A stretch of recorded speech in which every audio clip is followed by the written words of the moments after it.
But here we're using the breath as a chance to see what we can't do. When I'm practicing, I breathe so gently into it that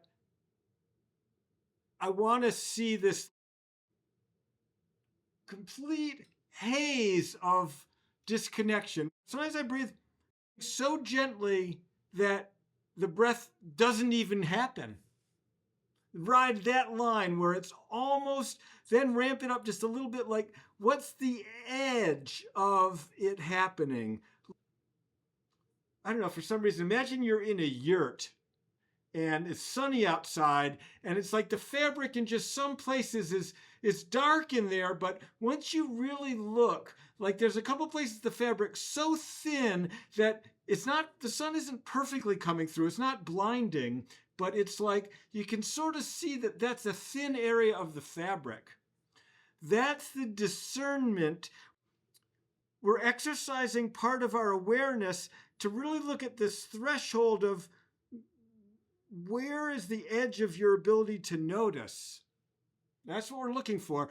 We all have what we think is an awareness of ourselves, but we all have this, there's this edge where we're not aware. Let's try that breathing twisting one more time. First, just try a gentle breath. We're going to squeeze the air out, just easy. Twist to one side, just easy breath. Let it fill up. Look at the effort that would take to fill it. Go to the other side.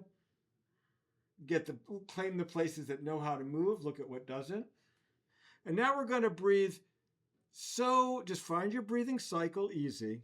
We're going to breathe like a sip of air. If it was a candle flame and you're breathing against it, the flame would like barely bend. It's like a little bit. Where would it most want to, if it could only take a breath in there, what would be the most relieving place?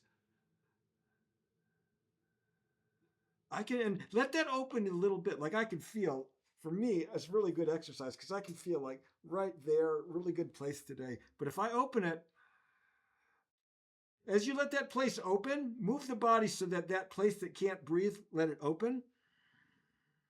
And say, yes, that could be a place that the brain would want so much, and let it sort of grab onto that place. What does it take to have these vivid experiences of the lost places become real rewarding breathing? You know that. How would I move? How would I twist? How would I sort of bend to help that place open? A couple breaths. Close that place that doesn't know how to breathe and breathe into that place. How would you be moving if that place, that the not understanding place, if you were going to just move that exactly wherever it is for you? It's a combination of twisting and side bending and this S side shifting.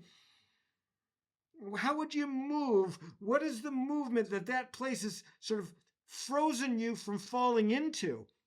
As you open that place finally gets to let down its guard because it's been holding, like that place.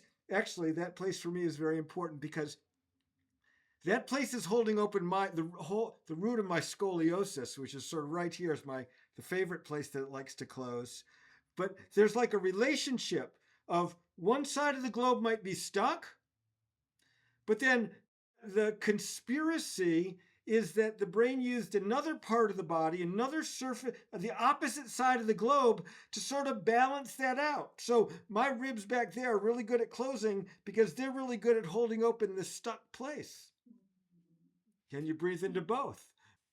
Where is it for you? Where's the place that is the most unavailable? Just freeform it. Let that left shoulder lower down. Maybe it pushes through. Put your right hand on your sort of like right abdomen above your front pocket, like low abdomen. Okay, and let that shoulder lower down toward that hand that's on the opposite low abdomen, like you're pulling it through the body. And it can rotate, but it doesn't. If you're twisting, it doesn't get any closer. You got to pull it through the body. And now aim it. Now bring the left shoulder a little bit forward. So it's really pushing it. How do you get that left shoulder even closer toward your right knee? Squeeze the air out. Breathe in under the left shoulder, under that shoulder blade as it opens. Let the breathing opening move that shoulder away from the opposite knee, away from the opposite front pocket. Breathing it open, squeezing it out. Begin to get it to move. Let it open. Close those back ribs under the shoulder. The arms sort of relax. Let the arm be relaxed.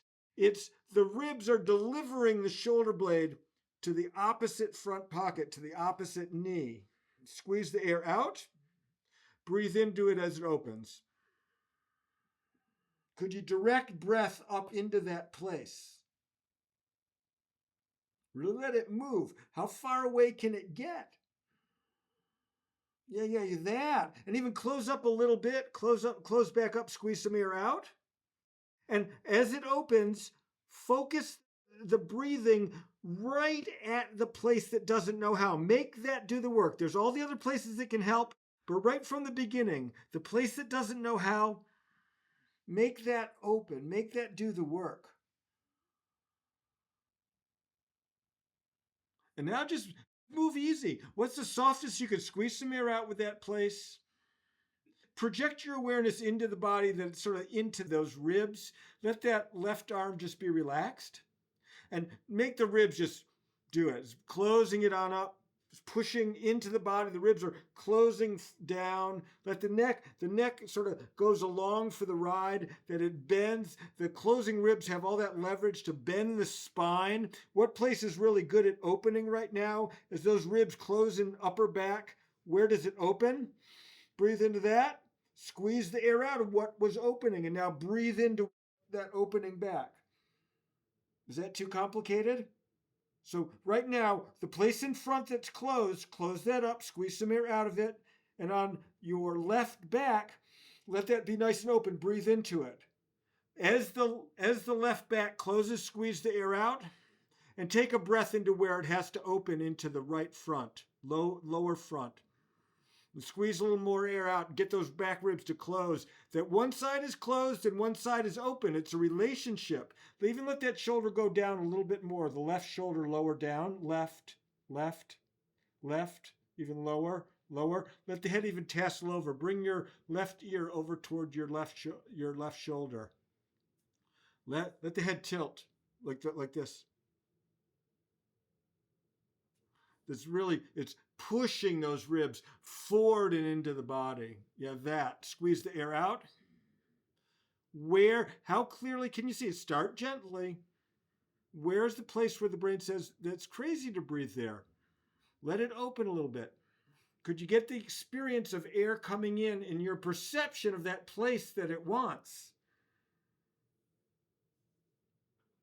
That's it. That's a blind spot for you. We don't know how many there are, but that might be a favorite place that likes to close. If we're stuck where we're never breathing, and people are doing breath work, and it's these rhythms of breathing, and it's really powerful stuff. A friend of mine teaches it. My question is, we're really stuck where we're not breathing. So we can do all the breath work, but we're still going to be stuck if we don't have our repertoire. We want to restore our repertoire of our space.